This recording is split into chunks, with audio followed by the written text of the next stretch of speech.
Good morning, viewers. Get ready for dictation. 5 seconds. Mr. Vice Chairman, I am now speaking in this House as an independent member. So, I will be equally critical as well as appreciative of what the railways have done. I am glad that the railway minister has been good enough to accept that the railways are in poor health and that there is little hope of the industry in this country getting on as it should be. I agree with him in that respect. He has also said that there is a huge deficit in the budget and that it is due to the higher wages and the high cost of oil. I agree with him there also. He is going to meet the deficit by raising the railway fares. I think he is quite correct in doing so because the charges should be met by the railway users. Further, the railway minister has said that there has been some improvement due to administrative steps.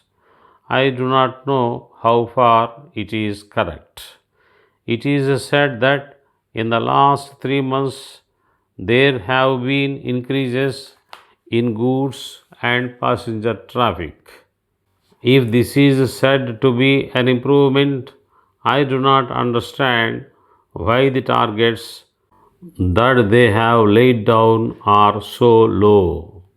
There must be some reason for it, but it has not been disclosed.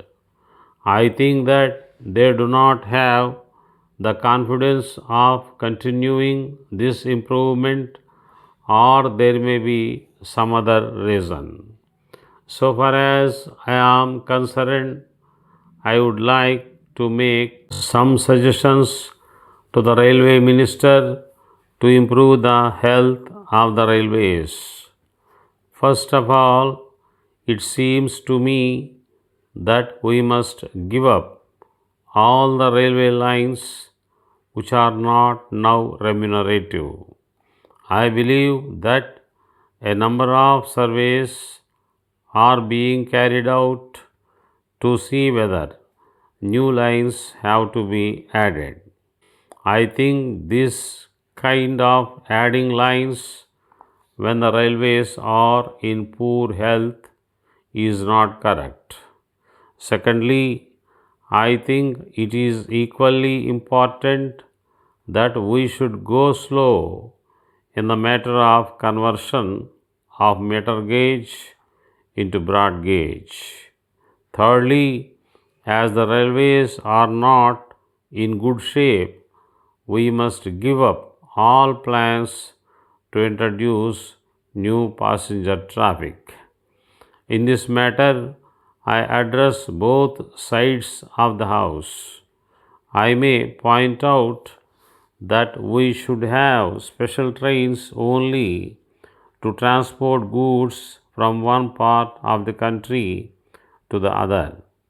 At the end, I would like to make 2 or 3 other suggestions. One is that we should also scrap the old stock and get new stock so that accidents and delays in trains may be reduced. Then, an attempt should be made to involve railway workers at all levels in the management and working of the railways so that we may avoid strikes. Lastly, we have a research organization. I do not know what work it is doing, but I think that this organization may be used to find out a substitute for diesel oil as we have a lot of coal. Letter from Ashokan Trading Company, Mumbai, to Messrs. Guru and Company, Pune. Dear sirs, we are much obliged to you for your order of the 10th June for 2 dozen tins of white oats. But we regret to inform you that due to increase in the import duty on these goods by 20%, we are obliged to raise the price from rupees 80 to rupees 100 per tin. So, we are sorry to say that we cannot supply your requirement at the price of rupees 80 per tin as desired. In this connection, we may inform you that many of our customers have accepted the revised price of rupees 100 per tin.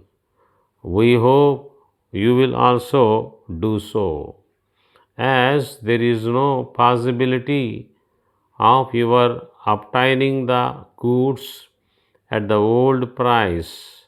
We think you will desire us to supply your requirements at the new price. As we do not want to do this without your consent, we shall be glad to have your instructions in the matter. We hope that you will send your instructions at a very early date so that we may take further action in the matter. Yours faithfully,